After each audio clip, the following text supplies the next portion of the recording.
Otodini Jesu. Tata boka nke iri abụọ na itenaanị n'oge na-adanyeghị n'emume afọ nke abụọ na-arụ ụka. Igbo Catholic Community ji obi aṅụrị ekene ezinụlọ anyị niile na ndị ọbịa niile nọ n'ụlọ ụka tata na ndị niile nọ ebe dị iche iche n'akụkụ ụwa niile anyị na ha ga-aka ụka tata. Na aja nke maasị tata, ezinụlọ Mark na-enye Chineke ekene na-ayọkwa ihe megio Mark na Adakụ Mark ndị nke na-elote mgbe eji were mmụọ ha na-ayọ ihe niile ha bụ n'obi ka Chineke gọziere ha ya. Clara Ọbụkam ihe Kire na-enye Chineke ekene maka ngọzi ya na-ayọkwa nchekwaba ya n'ududu ya n'isi nyanwa n'onwe ya. Tata ọ na-elote mgbe eji were mmụọ ya were na-ayọkwa maka ngọzi na ọdịmma nke ezinụlọ ya. Mike na Ijeọma Nwosu na ezinụlọ ya na-enye Chineke ekene n'ụzọ pụrụ iche ka Mike Nwosu n'onwe ya si were gbakee Chineke wee nye aka anyị na ya wee nọrọ n'ụlọ ụka anụnwa taa wee na-ayọkwa ka ngọzi Chineke na-echekwaba ya na-echekwaba ezinụlọ Nwosu niile. Helen Egburiwe na-enye Chineke ekene n'isi Boni na Uju Ezechukwu ndị nke na-elote arọ 18 ha ji wee bụrụ di na nwunye were na-ayọkwa ka Chineke si etu a na-agọzi ha na-aga n'ihu. Echikọrọ ya bụ arọ 18.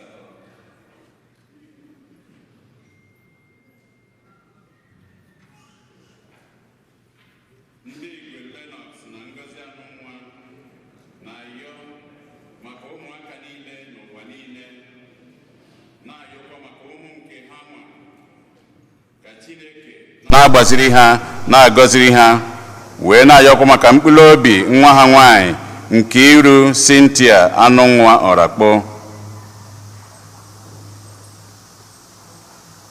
Ezinụlọ Ụgbọọgụ na Arinze na-ayọ maka mkpụrụ obi Philomena Chimezie Arinze.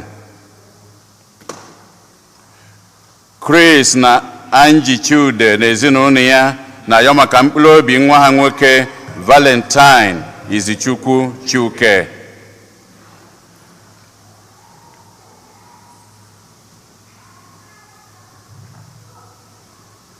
Amagariamia.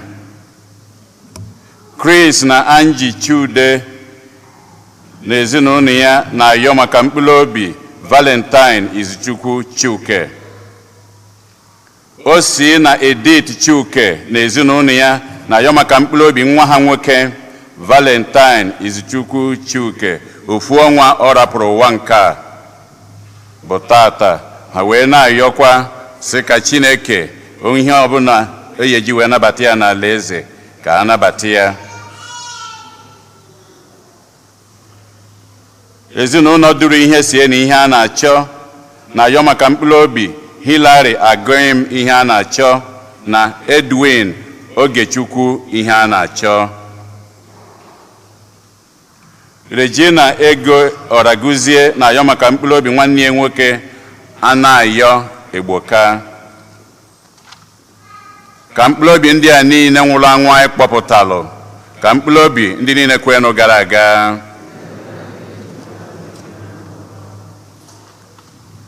Onye isi nchụaja na aja nke maasị anyị tata bụ ụkọchukwu Ambrose Udoji. Unu nọkwa ya. Kịta ka anyị were aṅụrị na okwukwe tiekọta ọnụ na ukwe.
na mmụọ nsọ.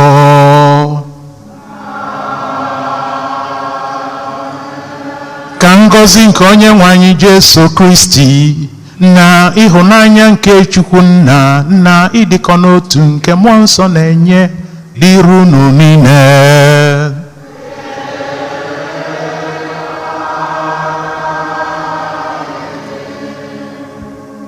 Ọ dị mma rinne ka anyị ji gbakọnatakwa ọnụ ka anyị too Chineke maka ife ọma ọ na-emela anyị.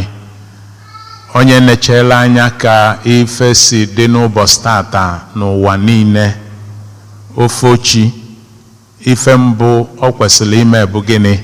Ikene Chineke. Ọnya ka o ji bụ n'ukwe mbata anụnwa magburu onwe ya. Nya bụkwa isi ife anyị na-eme mgbe niile anyị gbakọnatalụ maka ịchụ aja Maasị, ijizi kwado onwe anyị ọfụma maka emume ito Chineke. Ka anyị nyochie na akọ na uche anyị ebe anyị si mejọọ Chineke ka anyị yọọ mgbaghara.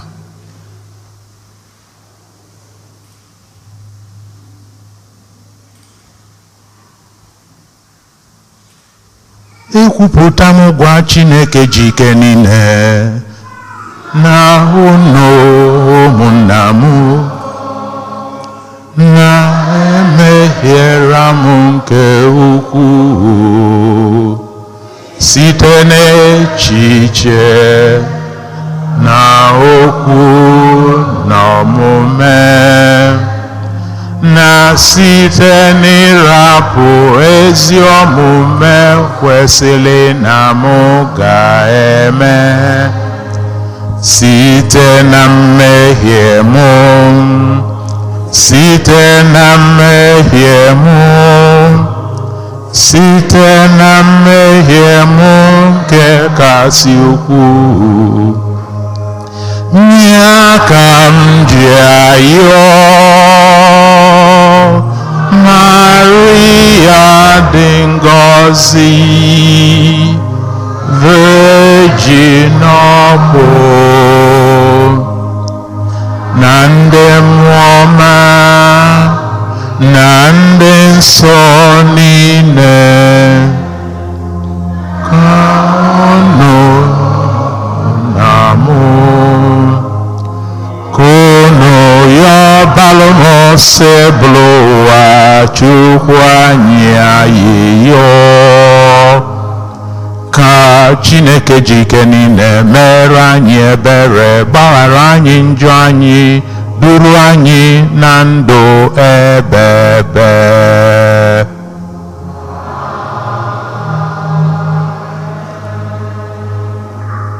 Otito dịrị Chineke n'enu kacha enu.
Chineke nwa nke nna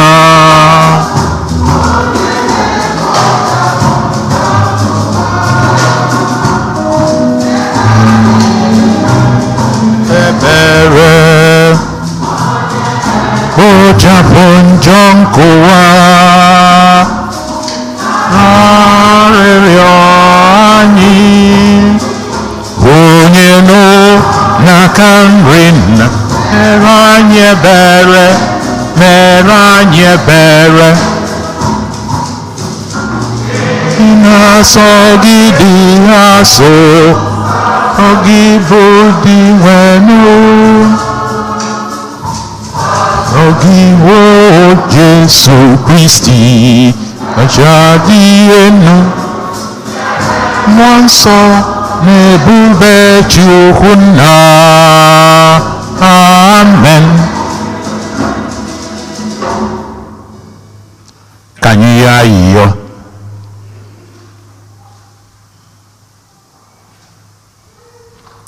Chineke pụrụ ime ihe niile, onye dị ebe biko mee ka anyị gọrọ gị onwe anyị, bịakwa were obi dị ọcha na-efe ebube eze gị mgbe niile. Anyị yọrọ nke a site na dị nwanne anyị Jesu Kristi nwa gị, onye gị na ya na mmụọ nsọ dị ndụ na-achị ebe.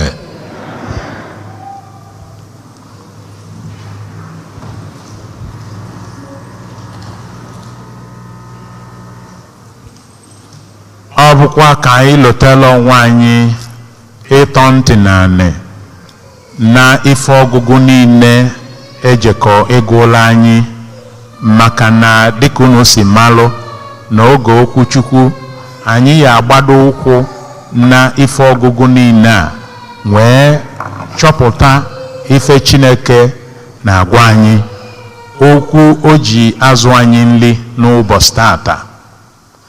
The key to understanding the homily is attentive listening to each of the readings. So I encourage everyone to pay attention. Thank you. Ihe ọgụgụ nke mbụ, ihe ọgụgụ ewetara n'akwụkwọ onye amụma Aịzaya. Ma ọ sọrọ onye nwe anyị iji ahụhụ gwerie ya. Ọ bụrụ na o jiri ndụ ya chụọ àjà mmeda obi, ọ ga-ahụ ndị ga-eri ya ekpe. Ọ ga-enwe ogologo ndụ. A ga-esikwa n'aka ya mezuo ihe onye nwe anyị chọrọ. Mgbe ọ pụtara na ndụ ahụhụ ya, ọ ga-ahụ ihe, bịakwa ṅụrịa ọṅụ ọzọ site n'ahụhụ ya. Nwaodibo m ga-eme ka agụnye ọtụtụ mmadụ na ndị ezi omume, bịakwa bokwasa onwe ya mmehie ha. Okwu nke osekpuru ụwa. Abụ ọma na azịza ihe anyị ga-aza bụ, onye nwe anyị, ka ebere gị nọnyere anyị ebe anyị tụkwasịrị obi anyị niile na gị. Ka anyị zanụ ya. Onye nwe anyị, ka ebere gị nọnyere anyị ebe anyị tụkwasịrị obi anyị niile na gị. Onye nwe anyị, ka ebere gị nọnyere anyị ebe anyị tụkwasịrị obi anyị niile na gị. Onye nwe anyị, ka ebere gị nọnyere anyị ebe anyị tụkwasịrị obi anyị niile na gị. Okwu onye nwe anyị ziri ezi. Ọrụ ya niile kwesịrị ntụkwasị obi. Ihe ọ chọrọ bụ ezi omume na ikpe nkwụmọtọ. Ụwa jupụtara n'obi ọma nke onye nwe anyị. Ebe anyị tụkwasịrị obi anyị niile na gị. Onye nwe anyị, ka ebere gị nọnyere anyị